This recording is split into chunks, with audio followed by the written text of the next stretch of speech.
morning, everyone, and welcome to another episode of Curiosity Uncovered. My name is Dana, and today we are going to be talking about the discovery of the largest pliosaur skull ever found. Pliosaurs lived between 200 and 65.5 million years ago, and they grew to be over 40 feet long. Almost 3 years ago, on April 5th, 2022, a massive 150 million year old marine reptile fossil was discovered along the Jurassic coast, an approximately 95-mile stretch of coastline in England that is renowned for its rich fossil record. It was discovered by avid fossil collector Philip Jacobs. He was walking beneath the cliffs near Kimmeridge Bay in Dorset, England, when he saw what he thought might be a large piece of driftwood or maybe even a rock. Upon closer inspection, he saw that it was actually the snout of a pliosaur. Being too massive for him to even carry, he rolled it up the beach, dug a hole, and buried it, which he then marked so he could find it later.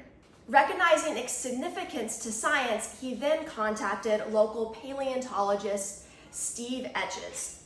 The following day, Etches was able to get together a team to go and recover the fossil. Then, in August of 2022, excavation began to find the rest of the skull. An aerial survey of the cliffs revealed that the rest of the skull was actually located about halfway up the cliff face, about 12 meters or 40 feet above the ground. The team, led by Etches, were suspended by ropes and spent about 3 weeks unearthing the rest of the skull. The excavation was documented by BBC and Sir David Attenborough as part of a special television program. The full pliosaur skull is the most complete specimen of its kind ever discovered. When put back together, the skull is over 2 meters long, and experts believe that this was just a juvenile creature, with adults maybe being up to 3 meters in head size. They boast an impressive 130 razor-sharp teeth that are lined with ridges on the back that allow it to quickly sink into prey and then pull back out to take a second bite. Scientists believe that these guys had a jaw strength of up to 33,000 newtons, which is twice as strong as a modern-day saltwater crocodile, earning these guys the nickname of Sea Rex, or the Tyrannosaurus Rex of the sea. At 10 to 12 meters in length, these marine reptiles were the apex predators of their time. They were able to eat anything that crossed their path: ichthyosaurs, plesiosaurs, even other pliosaurs.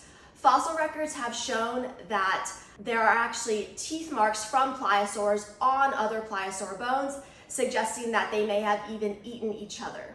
Despite their massive size, their 4 paddle-like limbs were able to propel them up to 30 miles per hour through the water in order for them to rapidly sneak up and catch their prey. While undoubtedly impressive creatures, closer examination of the Kimmeridge pliosaur revealed some impressive findings. So it has a large and distinctive cranial crest not found on other pliosaurs, and it also has a jawline that extends back to the end of the eye socket, whereas most pliosaurs' jawlines end before the eye socket. This suggests to scientists that they may be dealing with an entirely new species of pliosaur. The fossil also contains sensory pits along its snout that may have allowed it to sense changes in water pressure in order to more effectively hunt prey, even in areas of low visibility. It also had a parietal eye on the top of its head. Also known as a third eye, it's something that's found a lot in modern day lizards, frogs, and fish, and it is a photosensory organ that allows them to sense changes in light. If you come here at the center, you can check out this third eye on our bearded dragons. It's located on the top of their head, between their eyes, and it's about the size of a little freckle. And it allows these guys to sense changes in light. So, after extensive study of the skull, it was preserved and is now on display at Steve Etches Museum, the Etches Collection, Museum of Jurassic Marine Life, and Kimmeridge, Dorset, England. Going forward, Etches' hope is to raise funds in order to go back to the cliff and hopefully excavate the rest of the pliosaur, which he is certain is still embedded in the rapidly eroding cliff face. So this monumental discovery not only enriches our understanding of pliosaurs and their dominance in ancient marine ecosystems, but it also underscores the significance of the Jurassic Coast as a whole as a paleontologist's dream. It serves as a testament to the dedication of fossil enthusiasts and scientists who strive to unveil Earth's prehistoric secrets, inspiring future generations to explore, discover, and preserve our planet's rich natural heritage. If you are interested in learning more about the discovery of the pliosaur and the excavation process, you can check out BBC's special Attenborough and the Giant Sea Monster. And that's all I have for you guys today. We hope to see you next time on another episode of Curiosity Uncovered.